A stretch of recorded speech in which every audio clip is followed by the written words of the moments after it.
यहाँ पे ब्रेक लेते हैं जी। ब्रेक के बाद जो है वो बात करनी है कल जो जलसा पीटीआई करने जा रही है, यहाँ पे धरना पीटीआई देने जा रही है, कहाँ तक पहुँची है बात, क्या हिकमत अमली, क्या लाहेअमल, क्या नतीजा उससे निकलने वाला है, इस पर होगी बात। साथ रहिए, इस ब्रेक के बाद मिलते हैं।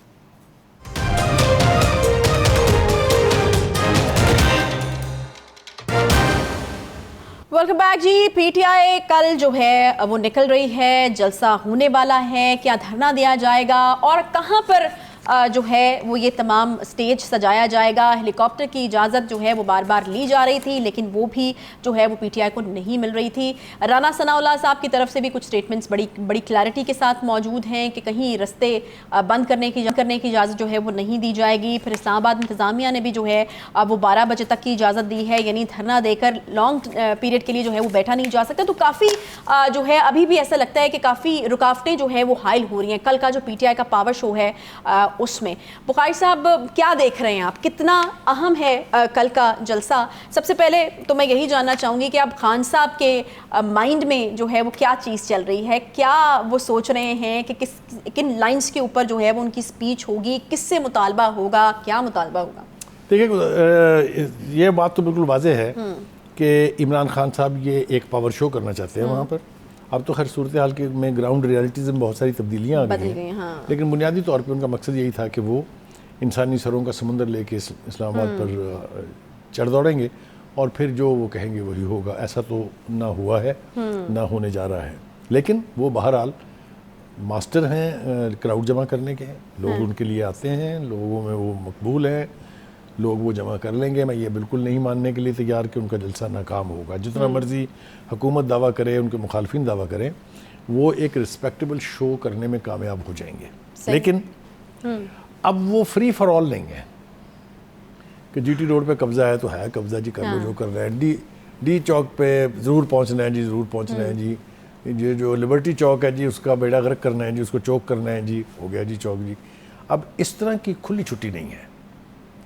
56 शराइत पर इजाज़त मिली है उनको कि ये आप लिख के दें और इमरान खान साहब उस पर दस्तखत करें अपने कि ये मंजूर है, तब इजाज़त होगी। कहीं बाद में खान साहब ये ना कहे मुझे पता नहीं था। नहीं, वो पता कि हर चीज़ एक्सपोज हो गई ना। हाँ। अब उन्होंने इसीलिए कहा है कि खान साहब के अपने दस्तखत होंगे तब हम इजाज़त देंगे। अच्छा, होना कहाँ है, पिंडी होना है या इस्लामाबाद? देखिए, पहले तो उन्होंने का ख्याल ये था कि पिछली दफ़ा की तरह और रिवायत के मुताबिक फैज़ाबाद को वो चौक करेंगे, जो कि एक मेन आर्टरी है। सिर्फ कैपिटल कोई सड़क नहीं जाती, वहीं से आप मरी और आगे आज़ाद कश्मीर जाते हैं, वहीं से आप कराची को पेशावर के साथ लिंक करते हैं। एक मैसिव, जिसको आप कह सकते हैं ए सॉर्ट ऑफ ए यानी जंक्शन जिसको कहते हैं ना, जहाँ से बहुत सारी आर्टरीज निकलती हैं, उसको चौक करने का मतलब ये होता है कि आप चारों तरफ से मीलों लाइन ट्रकों की, बसों की, गाड़ियों की लाइनें लगा दें। वो तो हुकूमत ने इजाज़त नहीं दी। अच्छा। फिर उन्होंने दूसरा फैसला ये किया कि फैज़ाबाद का वो इलाका जहाँ पर पिंडी यानी पंजाब की हुकूमत है वहाँ लगाएं। ठीक है।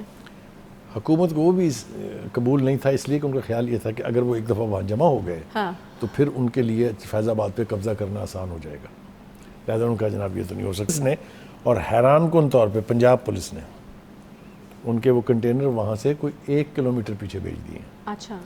अब वो जो वो है अपने शमशाबाद के पास जो सर्वे ऑफ पाकिस्तान का दफ्तर है मेन मरी रोड पर, उसके सामने डाइस जो है उनका बन रहा है। एक बात तो ये है। दूसरी बात ये है वो हेलीकॉप्टर उतरने की इजाज़त नहीं देते। फिर असद उमर साहब दे तो लॉजिकली ठीक बात है, खान साहब की जान को खतरा है, थ्रेट अलर्ट्स जो हैं वो मौजूद हैं। वो कहते हैं कि खान साहब की जान को जो है वो खतरे में डाला जा रहा है इजाज़त ना। पहली बात तो ये है कि जब उनको इतना इदराक है और हुकूमत भी उनको वार्न कर चुकी है कि आप ना आए खुले में, आपकी जान को खतरा है, तो फिर ये चांद चढ़ाना ज़रूरी है। तो फिर रुक जाएं, ज़रा जलसा अवॉइड कर लें, थोड़ी दिनों के बाद कर लीजिएगा जब खतरात नहीं होंगे। जब आप खतरात से खेलने जा रहे हैं तो फिर परेड ग्राउंड क्या और कोई दूसरी जगह क्या, हेलीकॉप्टर जहाँ मर्जी उतार लें आप। लेकिन ये इनकार इसलिए किया जा रहा है क्योंकि वहाँ अगर एक्सेस दे दी गई तो फिर पीटीआई के लोग कहेंगे जी हम अपने लीडर का इस्तेमाल करने वहाँ जा रहे हैं, this is how you will enter Islamabad. और इस्लामाबाद फिर आगे बहुत वल्नरेबल है। इतने रास्ते हैं जिससे आप अपनी वो हतमी मंजिल के हमने डी चौक जाना है और वहाँ जाके हमने चांद चढ़ाना है, वो पूरी नहीं होगी।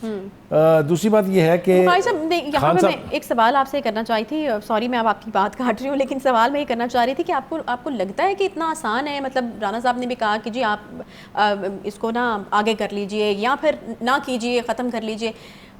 فیس سیونگ تو خان صاحب کو بھی چاہیے. اب آپ اگر پی ٹی آئی کی سائڈ پہ میں آپ کو کر دوں تو وہاں پر یا خان صاحب کی جگہ پر رہ کر سوچیے کہ اتنا آسان ہے کہ ایک دم سے آپ کہہ دیں جی کہ جلسہ اب آپ نہیں کر رہے, وہ جلسہ جس کی اتنی ہائپ کریٹ کی ہے. دیکھیے کوئی بھی ان سے یہ نہیں کہہ رہا کہ آپ جلسہ نہ کریں, سب ان سے کہہ رہے ہیں کہ جلسہ کریں, قبضہ کرنے کی کوشش نہ کریں کیپٹل پر. یہ میرے خیال سے within the right of an interior minister کہ بھائی صاحب جو مرضی ہو جائے, میں نے آپ کو اسلام آباد پہ قبضہ نہیں کرنے دینا. ایک بات. دوسری بات یہ کہ آج عمران خان صاحب کا ایک بہت انٹرسٹنگ سٹیٹمنٹ آیا ہے, تازہ بالکل, وہ میرے خیال سے اس کا ذکر یہاں کرنا بہت ضروری ہے. انہوں نے کہا جی کہ یہ دیکھیں میں نے کہا تھا نا آپ سے کس برق رفتاری سے مقدمات ختم ہو رہے ہیں. میری خان صاحب کی گزارش یہ ہے کہ اگر آپ پولیٹیکل وینجنس پر اپنے مخالفین کی وچ ہنٹ کرتے ہوئے ان پر جعلی مقدمے قائم کریں گے تو وہ عدم ثبوت کی موجودگی میں عدالتوں میں جا کے ختم ہی ہوں گے. یہی ایڈوائس میری اس حکومت کو بھی ہے کہ آپ بھی اپنے سیاسی مخالفین یعنی پی ٹی آئی اور ان کے لیڈروں پر مقدمات ایسے نہ بنائیں جنہیں آپ عدالتوں میں ثابت نہ کریں, کیونکہ آپ کی بہت تضحیق ہوگی جب وہ پورے نہیں ہوں گے.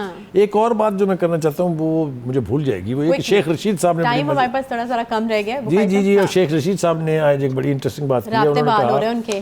انہوں نے کہا کہ 7 ماہ کے بعد اسٹیبلشمنٹ سے روابط بحال کروں گا. میں ان کو ذمہ داری کے ساتھ یہ کہہ رہا ہوں کہ شیخ صاحب آپ کو اب گھاس نہیں ڈلنی, کیونکہ عمران خان صاحب پر یہ الزام ہے نا کہ انہوں نے محسن کشی کی ہے. آپ اس کے بدترین مرتکب ہوئے ہیں. آپ کو پنڈی سے اور خاص طور سے جی ایچ کیو سے اب کبھی گھاس نہیں ڈلے گی. آپ یوں سمجھیں کہ آپ کا رول اب ختم ہو گیا ہے. یہ کہنا بہت ضروری ہے, اس لیے کہ جتنا انہوں نے جی ایچ کیو کو کی تضحیق میں حصہ ڈالا ہے خان صاحب کی خوشنودی کے لیے اور اپنی اس وقت کی وزارت کے لیے, وہ کسی سے ڈھکا چھپا نہیں ہے. تو ایک تو یہ بات ہے. جو آپ نے بات کی نا فیس سیونگ کی کہ خان صاحب کو فیس سیونگ چاہیے, میرا خیال ہے, میں مشورہ تو نہیں دے سکتا اس کو, وہ اپنی نہیں سنتے. وہ ایک فلم کا ڈائلاگ تھا ہندوستان کی, جب میں فیصلہ کر دوں میں اپنی نہیں سنتا, وہ کسی کی بھی نہیں سنتے, اپنی بھی نہیں سنتے. لیکن وہ یہ ہے کہ آپ ضرور جائیں, جلسہ کریں, بھرپور جلسہ کریں, بھرپور پولیٹیکل پاور شو کریں, لیکن تصادم کو اوائڈ کریں. تصادم کو اوائڈ کرنا ہے. تصادم اگر آپ اوائڈ نہیں کریں گے تو نقصان کسی اور کا نہیں ہوگا. ہو سکتا ہے, دیکھیں ہم پازیٹیو سوچنا چاہیے. ہو سکتا ہے خان صاحب جو ہے کل تیار ہو جائے بیٹھنے کے لیے, بات کرنے کے لیے, کہ آپ نے جو بڑی امپورٹنٹ بات کی ہے, آپ نے یاس صادق صاحب کی جو بات کی ہے بڑی امپورٹنٹ بات ہے.